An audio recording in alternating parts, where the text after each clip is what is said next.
Assalamualaikum warahmatullahi wabarakatuh. Alhamdulillahirabbil alamin wa bihi nasta'in wa ala umuri dunya waddin wassalatu wassalamu alal mursalin walhamdulillahirabbil alamin amma ba'd. Nah, selamat pagi adik-adik semua.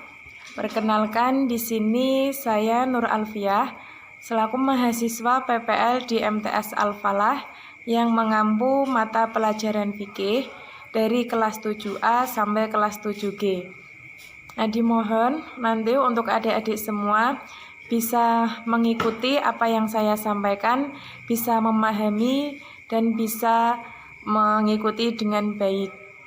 Nah, di sini saya akan menerangkan sedikit tentang materi mengenai bab azan dan iqomah.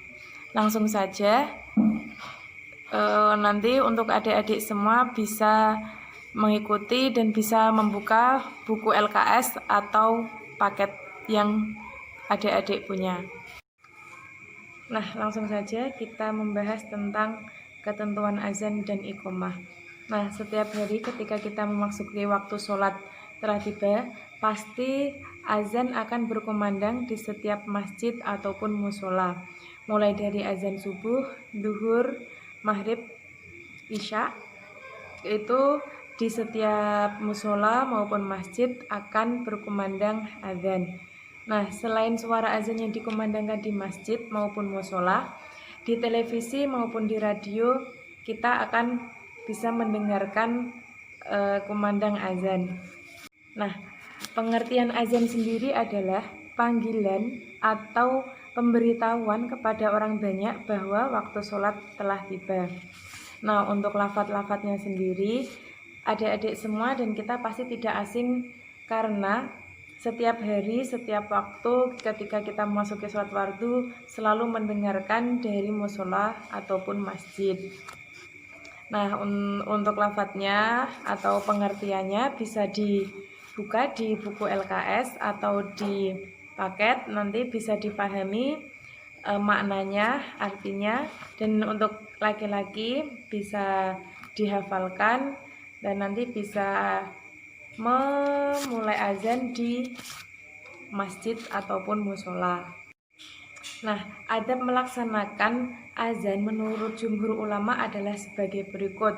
Yang pertama, seorang muazin hendaklah tidak menerima upah, yakni ketika seorang muazin itu melantunkan atau mengumandangkan suara azan harus berhati ikhlas dalam hati, melainkan tidak menerima imbalan dari warga atau para jamaah lainnya. Nah, yang kedua, seorang muadzin harus suci dari hadas besar, hadas kecil, dan najis. Yang pasti disunahkan ketika sebelum mengumandangkan azan, disunahkan untuk berwudu terlebih dahulu.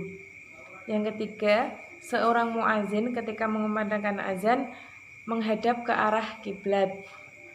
Nah, lalu di sini juga dijelaskan bahwa seorang muazin ketika mengumandangkan suara azan hendaknya bernyuara nyaring. Nyaring di sini maksudnya bukan harus bengak-bengok atau teriak-teriak, melainkan bersuara nyaring, bersuara keras tapi ada nadanya yang bisa didengar lebih enak.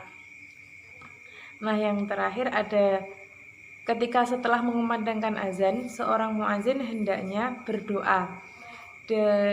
Disunahkan atau diusahakan ketika adik-adik semua, khususnya untuk laki-laki, ketika setelah mengumandangkan azan diusahakan membaca doa. Kita sebagai seorang Islam setiap mendengarkan azan sebaiknya kita membiasakan hal-hal berikut. Yang pertama, kita menghentikan kegiatan dan bersegera siap-siap untuk mendirikan sholat berjamaah di masjid. Nah, ketika kita lagi asik cerita, lagi asik ngobrol bersama teman-teman, nah di situ kita mendengar kumandang azan. Nah, diusahakan kita menghentikan kegiatan kita sejenak dan mendengarkan kumandangan azan tersebut sampai selesai. Nah, ketika nanti sudah selesai, boleh kita lanjut lagi ngobrolnya atau kegiatan kita. Ya kalau bisa sih ya langsung ambil wudhu, sholat berjamaah di musola ataupun di masjid. Nah, di sini juga dijelaskan bahwa ketika kita disunahkan menirukan azan yang dikumandangkan muazin. Di sini ketika muazin mengumandangkan lafaz hayya 'alal falah dan hayya 'alas shalah, kita dianjurkan mengucapkan lafaz la haula wala quwata illa billahil aliyyil azim. Nah, di sini sudah dijelaskan tadi ketika kita seorang muazin ketika mengumandangkan azan itu, setelah mengumandangkan azan diusahakan untuk berdoa. Selanjutnya kita akan membahas tentang pengertian iqomah.